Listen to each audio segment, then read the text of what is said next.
Hello everyone, आज हम बनाएंगे हल्के फुल्के से फुल्के। तो रोटी बनानी तो सबको आती है, लेकिन फिर भी हल्के फुल्के जो फुल्के होते हैं वो रोटी से थोड़े अलग होते हैं क्योंकि रोटी थोड़ी मोटी होती है और जो फुल्के होते हैं वो बहुत फूले फूले और हल्के होते हैं जिनसे पेट नहीं भरता लेकिन खाने में बहुत स्वाद होते हैं। तो उसे बनाने के लिए जो हम बर्तन लेंगे, अगर वो गीला है, वैसे तो ये थोड़ा सूखा हुआ है, अगर वो गीला हुआ तो आप उसमें डायरेक्ट आटा ना डालिए, क्योंकि जब आटा गूंद लेते हैं हम तो वो आटा चिपका हुआ रह जाता है नीचे।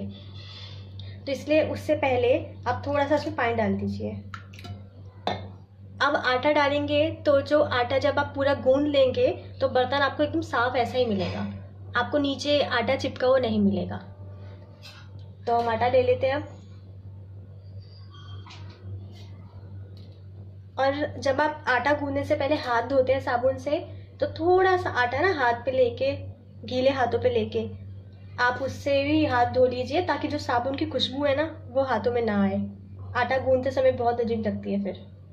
तो मेरे को यहाँ थोड़ा सा आटा लगेगा, तो मैंने थोड़ा सा आटा लिया है, यहाँ पे बहुत है।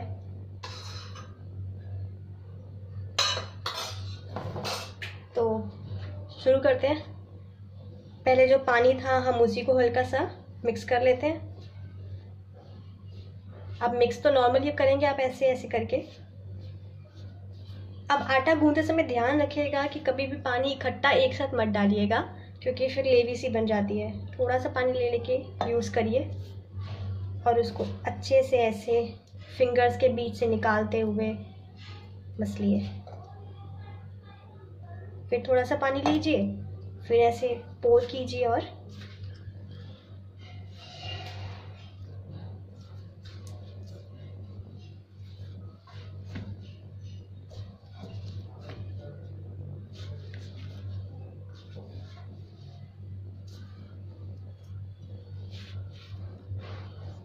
थोड़ा थोड़ा पानी करके आटे को इस तरह बाइंडिंग दीजिए। आटे को अच्छे से दबाइए, अच्छे से इस तरह फिंगर्स के बीच से। अब हल्का सा पानी लीजिए। कभी कभी ऐसे पानी लेने में एंड वक्त पे पानी सारा डल जाता है, तो इससे बेटर है कि आप एक कटोरी ले लीजिए। देखिए आटा अभी हमारा सख्त है। कई लोग आटा इतना ढीला गूंथते हैं, फिर उसको फ्रिज में रखना पड़ता है 25 मिनट 20 मिनट उसे सेट करने के लिए। इंस्टेंट रोटियां जब फिर पकाएंगे अगर उसकी, तो साइड में रोटी के ऐसे ऐसे दरारें सी आती हैं और वो फूलना तो दूर की बात, वो एकदम पत्थर सी कड़क हो जाती है। तो ये आटा थोड़ा सख्त है अभी। तो हम एक लेंगे कटोरी, कटोरी में डालिए थोड़ा सा पानी और उससे हाथों को हल्का सा भिगाते हुए इसको इस तरीके से। दोस्तों आटे में ना जो ऐसे मुट्ठी दी जाती है वो आपको अभी नहीं देनी, वो आपको बाद में देनी है। पहले आटे को आप नरम करिए इस तरह करते हुए, फिंगर्स के बीच से आटे को निकालते हुए। आटे के अंदर अंदर तक पानी अच्छे से जाएगा और नरम बनेगी रोटियां।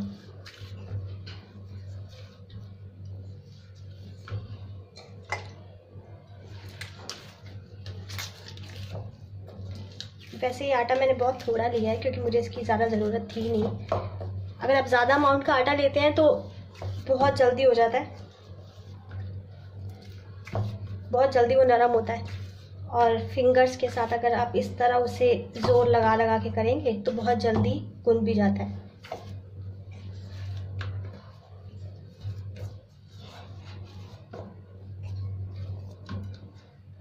अब हल्की हल्की मुट्ठी देंगे।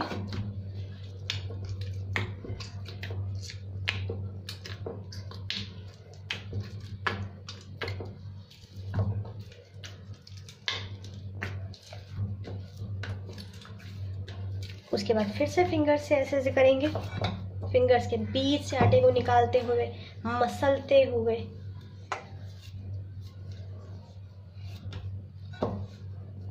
आटा नीचे जमा नहीं है बिल्कुल भी सतह पे। अगर पानी ना डालते, गीले बर्तन के अंदर अगर पानी ना डालते और आटा सीधा डायरेक्ट डाल देते, तो वो आटा छूटता नहीं है, लगा रह जाता है।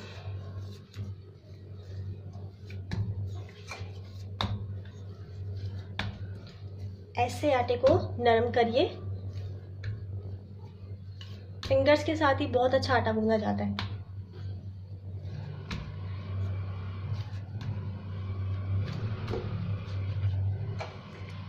आटा अभी भी इतना नरम नहीं है।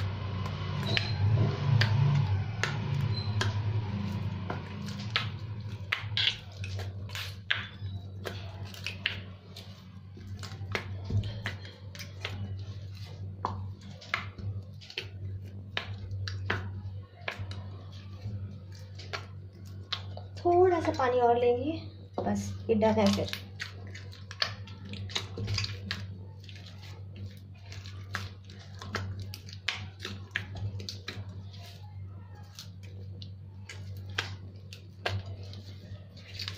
नरम हो गया एकदम।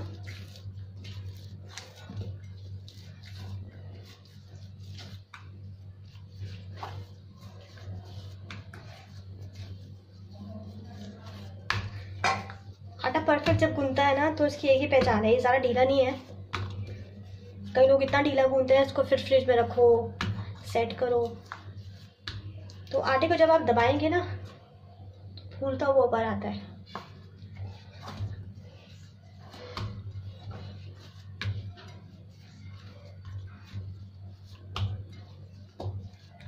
चलिए हो गया, तो आटा गूंद गया है। अब हम बनाएंगे इसकी रोटियां फुल के।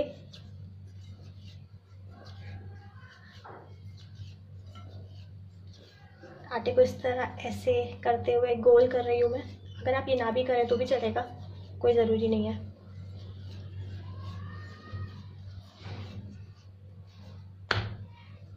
आटा एकदम रेडी है। नीचे आटा बिल्कुल, बर्तन एकदम क्लियर है, कुछ नहीं लगा। तो आटे को ढक देते हैं। अब इसकी बनाएंगे हम रोटियां। दोस्तों चकला बेलना ले लिया है मैंने, तो अब पेड़ा बनाते हैं।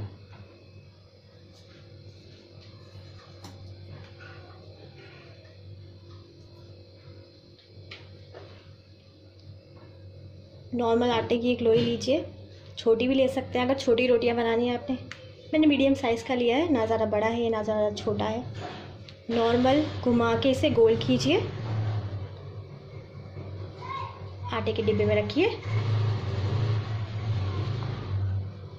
एक्स्ट्रा आटा झाड़ लीजिए।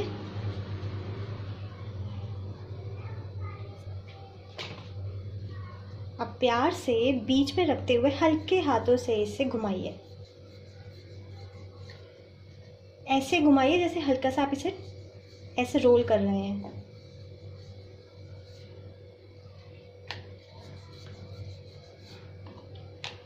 उसके बाद इसके किनारे आप बराबर कीजिए। ध्यान रखिएगा कि आप बीच में से ही सिर्फ इसको बेलते ना रहें, क्योंकि बीच से फिर पतली हो जाएगी और किनारे मोटे रह जाएंगे, तो उसका भी कोई फ़ायदा नहीं है, रोटी ठीक बनेगी नहीं। तो जब रोटी को हम बढ़ाते हैं ना तो उसके किनारों पे ही हम ज़्यादा बेलते हैं। तो इस वक्त हम थोड़ा सूखा आटा इसको लगाएंगे।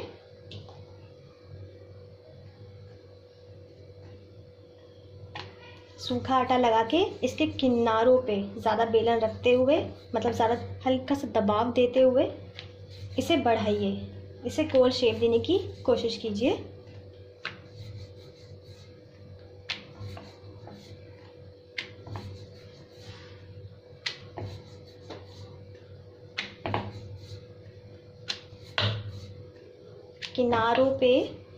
किनारों से ही रोटी बढ़ जाती है, आपको बीच से करने की वैसे ज़रूरत नहीं है, पर फिर भी बीच बीच में थोड़ा सा एंड वक्त जब आने वाला हो इसका तो आप हल्का फुल्का बेलन मार लीजिए, तो रोटी एकदम ठीक बनती है।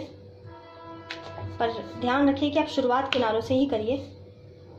तो रोटी को मैं अभी और पतला कर सकती हूँ, करना चाहूँ तो बिल्कुल पतला, लेकिन अभी मैंने ज़्यादा इसको पतला नहीं करा है। इसकी किनारी फिर भी काफ़ी हद तक ठीक है, मोटी है। तो तवा एकदम अच्छे से गर्म हो जाने दीजिए। ठंडे तवे पे या फिर जब तवा बिल्कुल ही हल्का हल्का सेक मार रहा हो उस पर रोटी मत डालिएगा, रोटी एकदम कड़क हो जाएगी और फूलेगी नहीं। तो सबसे पहली रोटी इसलिए कड़क सी बनती है, जो सबसे पहली रोटी डलती है, क्योंकि तवा हम इतना वेट करते नहीं और ठंडे तवे पे डाल देते हैं। तो तवा गर्म होने दीजिए। तवा अच्छे से गर्म हो गया है। ऊपर जब आप इसे हाथ रखेंगे तो सेक आएगा अच्छे से। अब तवा करिए एकदम धीमा, मीडियम पे एकदम, मैंने सिम पे करा है अभी। तो सिम पे करने के बाद रोटी को प्यार से उठाइए और तवे पे डाल दीजिए। तवे पे डाल दी। अब मैंने फिर से तेज़ कर दिया तवा। तवे को एकदम फुल गैस पे नहीं रखना, गैस एकदम मतलब जो फुल होती है उस पर नहीं रखना, थोड़ी जो मीडियम हाई होती है उस पर। जब ये हल्की सिक जाए, हल्की सी सिक जाए, इसको पलट दीजिए। पलटने के बाद अब इसे होने दीजिए। गैस सिम पे नहीं रखनी आपको, मीडियम हाई फ्लेम पे रखनी है, फुल फ्लेम पे भी नहीं रखनी, रोटी जल जाएगी नहीं तो इसे होने दीजिए। किनारे किनारे बस इसका हल्का सा घुमा लीजिए बीच बीच पे। जब ये हो जाए तब इसको पलट दीजिए। थोड़ी थोड़ी हो गई है, अब इसको पलट दीजिए। अब ये खुद फूलेगी और इसके किनारे को प्यार से दबाते हुए इसे फुलाने की कोशिश कीजिए। बीच से नहीं दबाना, किनारे दबाने हैं इसके, किनारे इसके दबाइए। हाँ, इस तरह। अब इसको पलट दीजिए। जैसे ही फूली उसी टाइम पलटिए, क्योंकि यहाँ पे फिर कुछ थोड़ी ज़्यादा डार्क ब्राउन हो जाती है और फिर रोटी फट जाती है। तो हो जाए तो इसके किनारे इस तरह सेक लीजिए।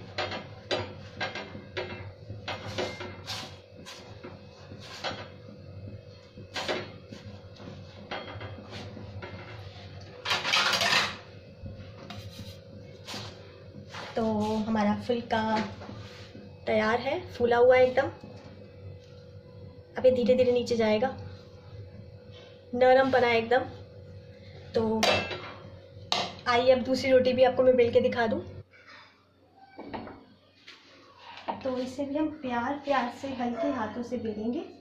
पहले बीच से बेलन रखते हुए हमें इसे थोड़ा फैलाना है। जब वो थोड़ी फैल जाए फिर इसके किनारों पे काम करना है।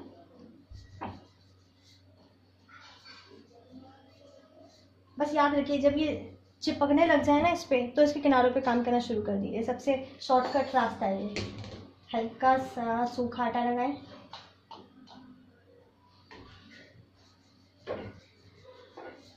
अब इसके किनारों पे ही काम करिए। किनारे पे मारा और बीच में हल्का मारा। रोटी हल्के हाथ से बनाइए, ज़्यादा जोर देके प्रेस करके मत बनाइएगा, फूलती नहीं है उसकी वजह से।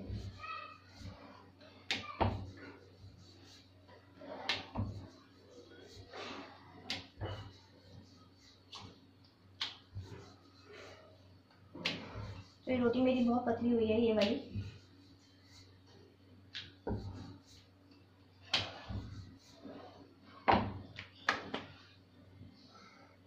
खैर इतनी पतली भी नहीं है ये, आप देख सकते हैं। इसकी मोटाई एक बराबर है, एक लेयर जैसी। दूसरी भी बेल लेते हैं एक बार, फिर इकट्ठी सेक लेंगे। बीच से पहले आप करिए, जब हो जाए तब किनारों पे काम करिए।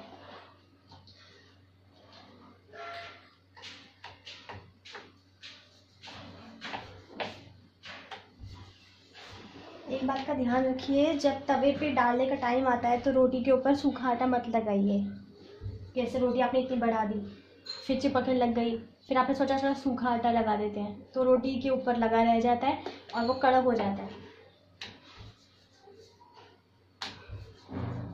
अब मैं इसके किनारों पे काम करूँ। सूखा आटा लगाना है तो ये टाइम बढ़िया है, जब रोटी का साइज़ इतना है, अभी आपने और बढ़ाना है रोटी को, तो वो ऑब्जर्व कर लेगी इस आटे को। तो यही टाइम है, आप लगा लीजिए। अब इसको बेलिए। अब सूखा आटा नहीं लगेगा, किनारों पे ही जोर दीजिए। किनारों पे फिर मध्य में आइए, किनारों पे फिर मध्य में आइए।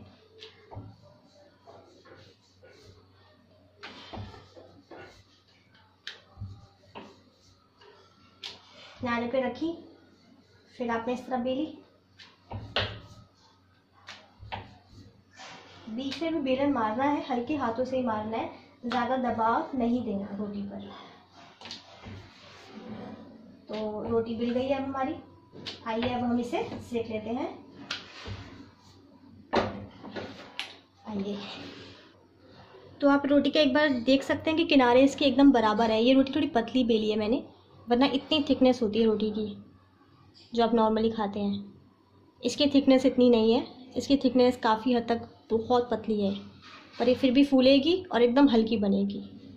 आपको बहुत पसंद आएगी, अगर आप ट्राई करके देखें तो बहुत अच्छी बनेगी। तो दोस्तों तवा तो हमारा गर्म है ही है। अब हम इस पर डालेंगे रोटी। रोटी कभी ऐसे जब थोड़ी इकट्ठी सी हो जाती है, प्यार से हल्के हाथों से इसे आप प्लेन कर दीजिए। गैस कर दीजिए थोड़ी तेज़। गैस आपको एकदम फुल पे नहीं करनी, मीडियम हाई पे रखनी है। ये तवा ज़्यादा गर्म था, इसे चिपकी है, तो पलट दीजिए, होने दीजिए।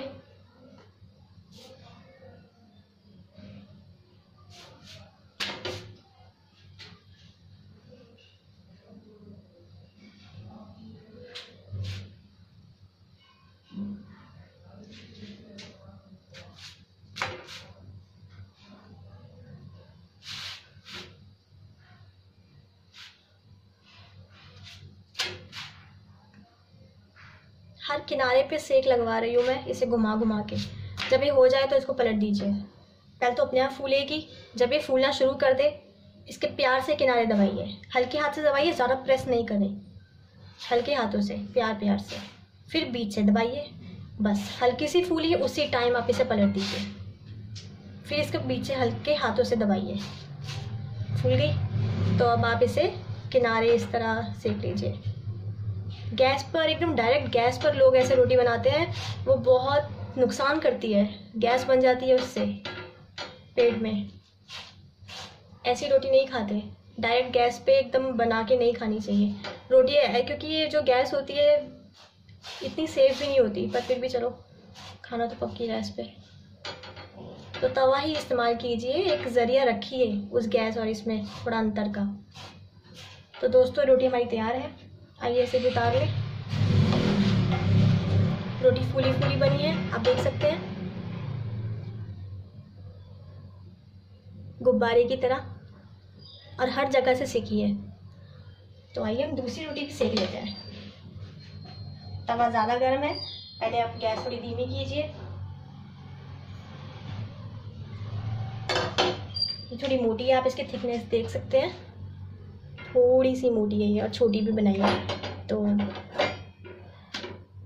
लेट्स सी, ये चिपकेगी क्योंकि तवा बहुत गर्म था और एकदम गरम गरम तवे पे मैंने डाल दी है।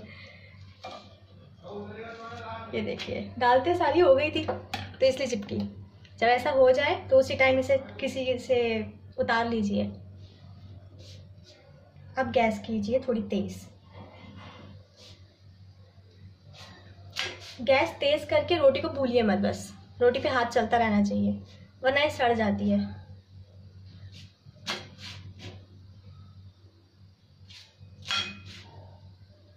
वैसे दोस्तों इसकी उम्मीद मुझे कम है भूलने की, सच बताऊँ तो फिर भी ट्राई करते हैं। जब ये इसके सारे किनारे उस साइड से सिक जाएं, आपको नज़र आ ही रहे होंगे, तो इसे पलट दीजिए। थोड़ी थोड़ी फूलेगी तो आप इसके प्यार से किनारे दबाइए।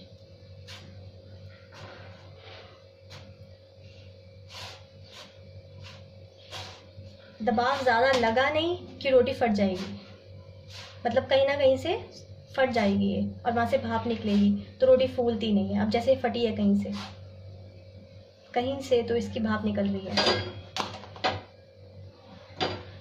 तो इसे अच्छे से सेक लीजिए।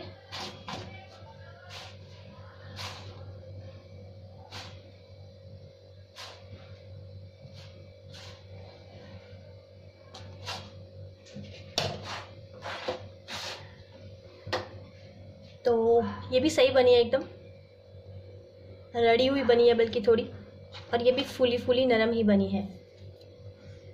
तो मैंने आपको यहाँ पे कुछ रोटियाँ बना के दिखाई हैं, बहुत डिटेल में बताया है आपको मैंने, वरना रोटियों को इस तरह डिटेल में नहीं सुनता।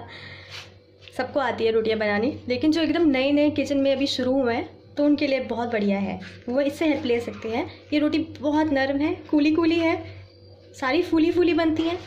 आप इसे तोड़िए तो ये अंदर से बिल्कुल सिकी हुई मिलेंगी और बिल्कुल लाइट है, बिल्कुल लाइट है। इसे खाने में भी बहुत मज़ा आता है। इतनी कूली है, इतनी नरम है। देखिए, इस पे अगर देसी घी या बटर लगा हो तो लाजवाब होती है। इससे बढ़िया चीज़ मैंने आज तक नहीं देखी। जैसे इस पे मक्खन लगाइए, देसी घी लगाइए और फिर इसके नज़ारे देखिए। फिर इसको इस तरह चूर लीजिए। अमृतसरी कुलचे नान से भी बेटर बनेगी। इतनी नरम, इतनी सॉफ्ट। तो अगर आपको मेरी ये रोटियां बनाने का तरीका, हल्के फुल्के बनाने का तरीका पसंद आया हो तो कमेंट करके ज़रूर बताइएगा। ना पसंद आया हो तो भी बताइएगा, और इम्प्रूवमेंट होगी। तो थैंक यू फॉर वॉचिंग।